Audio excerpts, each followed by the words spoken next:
feel like I gotta show off the Metallica robe, the Metallica shirt.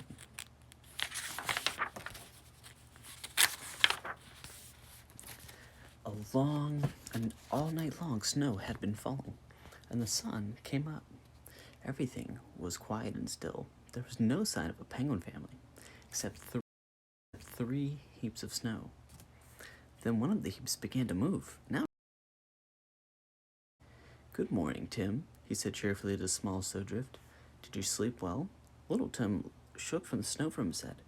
"Where did all this come from?" he asked crossly.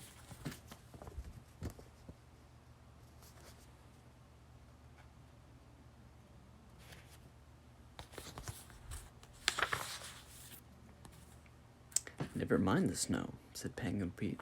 "Let's go for a walk and warm up. We can let your mother sleep a little longer." Off they went, with Pete leading the way, pushing the thick snow aside to clear the path for Tim.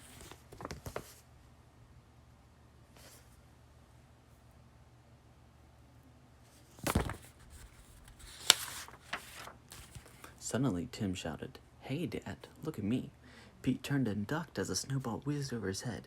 Pete threw back as many snowballs as he could, but he was soon covered from head to foot. "Enough, I surrender," said Pete, laughing, busting his snow from the feathers.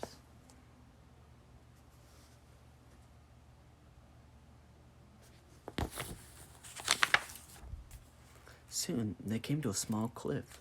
Pete quickly scrambled up and was walking when he heard Tim shouting, "Help, Dad, I'm stuck." Pete came running back, knelt down, and hauled him up. "Look at this, Tim," he said. "It's a dog sled. Sit down and I'll give you a ride." Tim was glad to rest his little legs for a while. "Hold on tight. Here we go."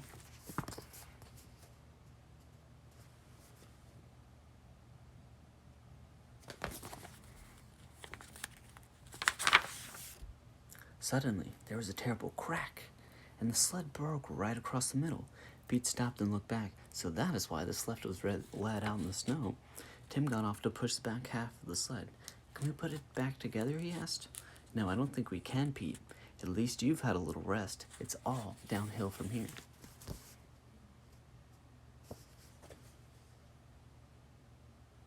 Thank you to whoever Gray003 is. Sure enough, they were now on top of the hill, with a long slope below. "Watch me, Tim," said Pete. "I'll show you how to slide." Pete whooshed down the hill. Then it was Tim's turn, but instead of sliding on his tummy, he tumbled head over heels and rolled himself into a snowball. "Hello, little snowball," so Snowman said his father when Tim rolled to the bottom of the hill. "It's not as easy as it looks." Pete freed Tim from the snowball, and they waddled on.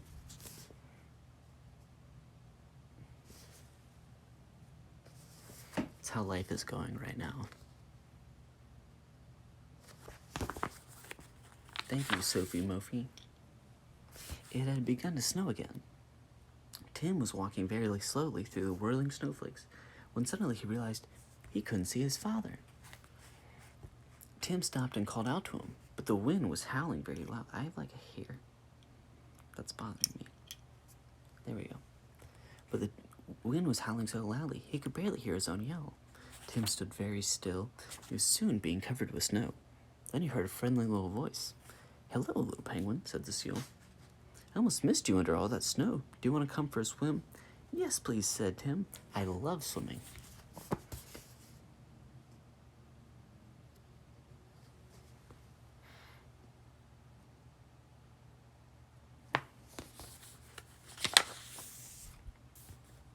"I can't stay for long," bubbled Tim. "You see, I lost my way, and my dad always says, if you ever get lost, stay right where you are, and I'll come and find you."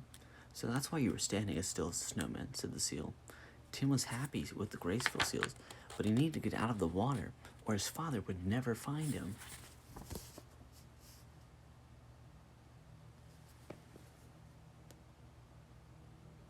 I don't know what lesson this is trying to teach to kids.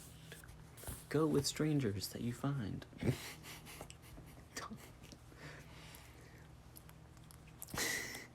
Tim climbed onto the ice to wave goodbye to his friends. "Stand on the rock or your father will see you," suggested the seal as he slithered back into the sea.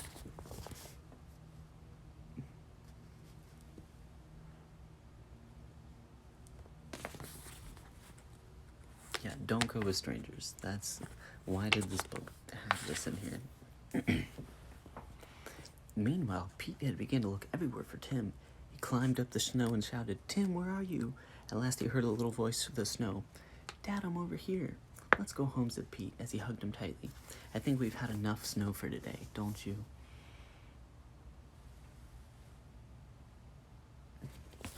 "Thank you, Zion, for all the presents." "I don't think you're ever going to find me," said Tim. "I'm so tired. Will you carry me home?" "Of course I will," said Pete, lifting Tim onto his shoulders. "Look, Tim," he said. "The moon has come to light our way."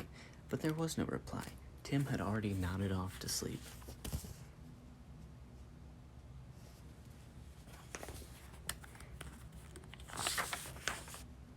Mother Pat was waiting for them in the warm little cave, where they would shelter from the snow.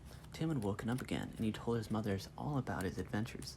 Then the three of them snuggled close together, and Tim murmured, "Dad, can you take me out for another walk tomorrow?"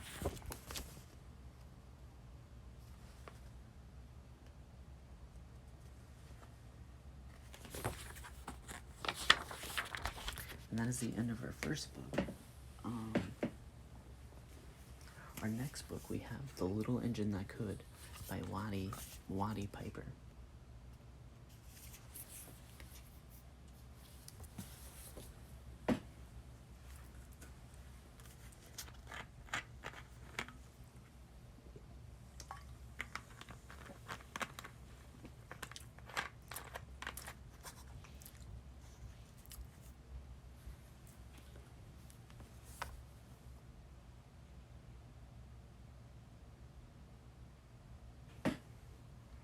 My mom's doing laundry.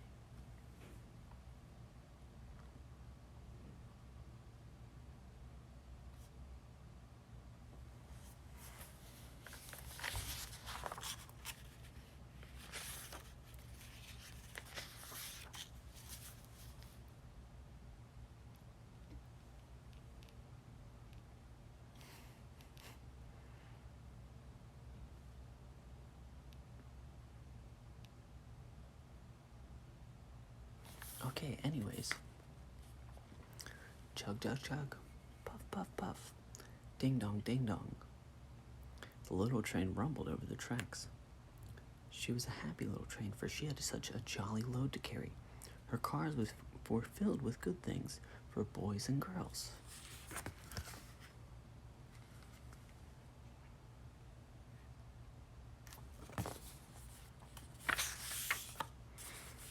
There were toy animals, giraffes with long necks, teddy bears with almost no necks at all, and even a baby elephant. There were dolls with blue eyes and yellow curls, dolls with brown eyes and brown bobbled heads, and the funniest little toy clown you ever saw. And there were cars full of toy engines, airplanes, tops, jackknives, picture puzzles, books, and every kind of thing boys or girls would want.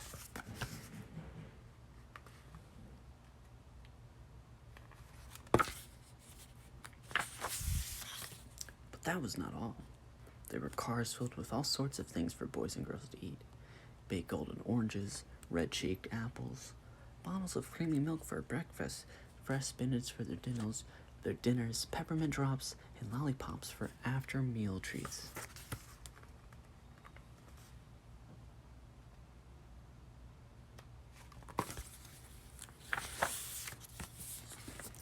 The little train was carrying all these wonderful things to the little boys and girls on the other side of the mountain.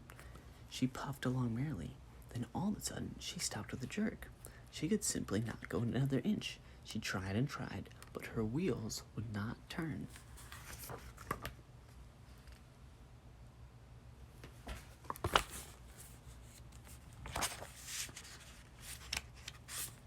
What good little boys and girls on the other side of the mountain were going to do without their wonderful toys to play, and with good friends to eat? "Here comes a shiny new engine," said the funny little clown who jumped out of the train. "Let us ask him to help us."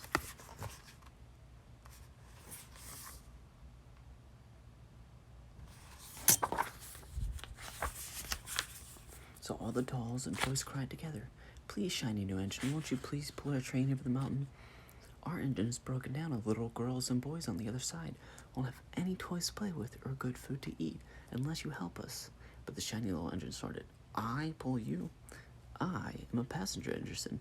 I have just carried a big, fine train over the mountains, with much more cars than you have ever dreamed of. My train had sleeping cars with comfortable berths, a dining car where waiters bring whatever hungry people want to eat, and parlor cars in which people sit in soft armchairs and look out of big glass plate windows. But I pull the likes of you? Indeed not.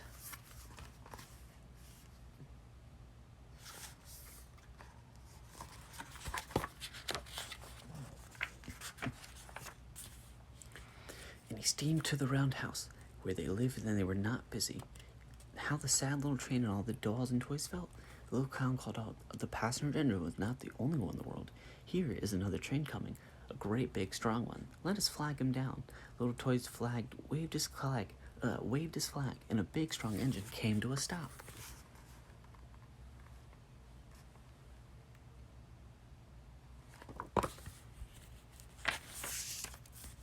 Please, oh please, Big Engine cried all the dolls and toys together. Won't you please pull our train over the mountain? Our engine is broken down, and the good little boys and girls on the other side won't have any toys to play with or good food to eat unless you help us. But the big, strong engine bellowed, I am a freight engine. I have just pulled a big train loaded with big engines over the mountains. These machines print books and newspapers for grown-ups to read. I am a very important engine indeed. I won't pull the likes of you. And the freight engine puffed off indignantly to the roundhouse.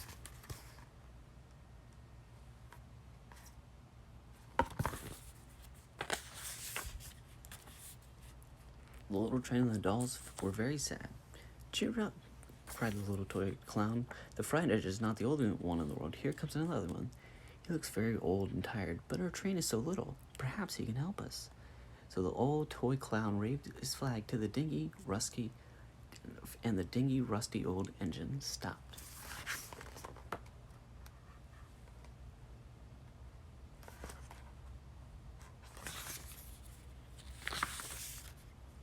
Please, kind engine, cried all the dolls and toys together. Won't you please pull our train over the mountain? Our engine is broken down, and the boys and girls on the other side won't have any toys to play with or good food to eat unless you help us. But the rusty old engine sighed. I am so tired. I must rest my weary wheels. I cannot even pull a little train such as yours over the mountain. I cannot. And off he rumbled to the roundhouse, chugging, I cannot.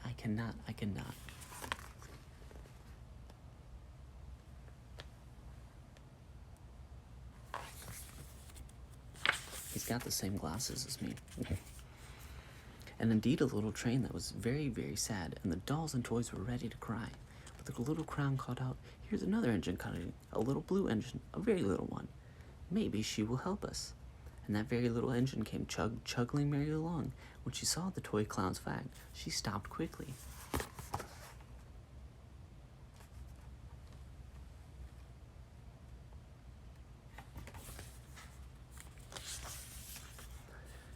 What is the matter, my friends? She asked kindly. Oh, little blue engine, cried the dolls and toys, will you pull us over the mountain? Our engine is broken down, and the good boys and girls on the other side won't have any toys to play with or good food to eat unless you help us.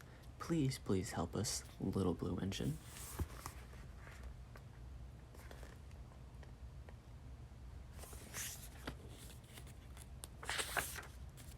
I'm not very big, said the little blue engine. They use me only by switching trains in the yard. I've never been over the mountain. But we must get your toys over the mountains before the children awake, said the dolls and the toys. The little engine looked up and she saw tears in the doll's eyes. She thought of the good little boys and girls on the other side of the mountain who would not have any toys or food to eat unless she helped.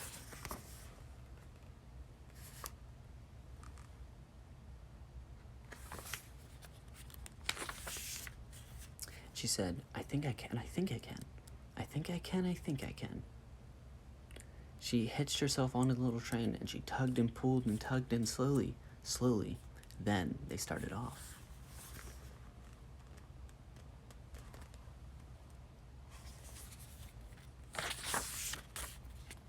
And the toy clown jumped aboard, and the dolls and the toy animals began to smile and cheer.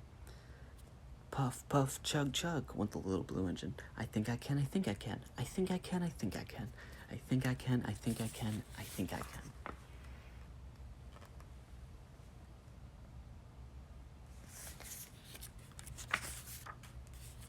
Up, up, up. Faster and faster and faster the little engine climbed till they reached the very top of the hill.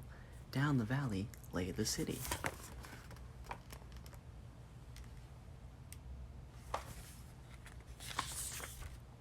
Hooray, hooray, cried the funny little clown and all the dolls and toys. The girls and boys in the city will be happy 'cause you helped us, little blue engine.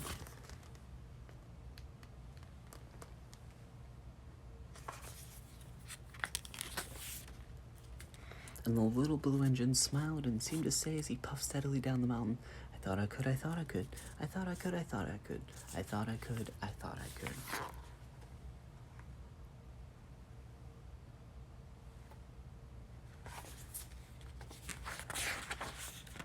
And that is the end of our book. Our second book. Thank you guys for coming. As always, subscribe to my channel, The Trying Times. Me and Alex are funny. I promise.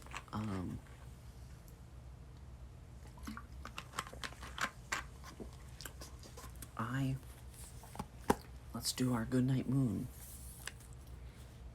by Miss Margaret Wise Brown. In the great green room, there was a telephone and a red balloon and a picture of a cow jumping over the moon. And there were 3 little bears sitting in chairs, and 2 little kittens and a pair of mittens, and a little toy house and a young mouse, and a comb and a brush and a bowl full of mush, and a quiet old lady who was whispering hush. Good night, room. Good night, moon. Good night, cow jumping over the moon. And a torn page. Good night, light and the red balloon. Good night, bears. Good night, chairs. Good night, kittens. And good night, mittens. I'm going too fast. Sorry. Good night, clocks. And good night, socks.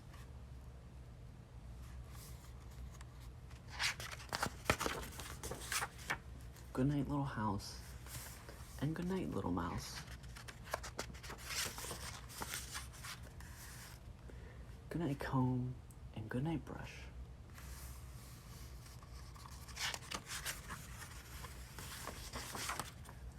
Good night, nobody. Good night, mush. And good night to the quiet old lady who was whispering hush.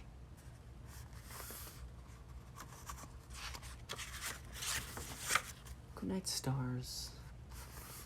Good night, air.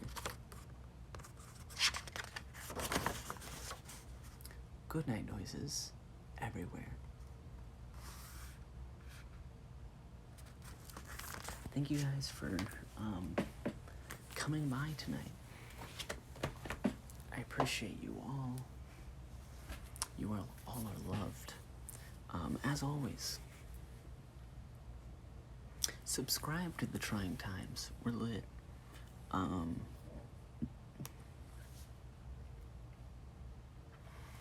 0 people followed us or subscribed to us. That's lame. Go subscribe if you're not lame. Follow me on Instagram. Go like my recent post. That would be sick. JoJo is not here. I love everyone.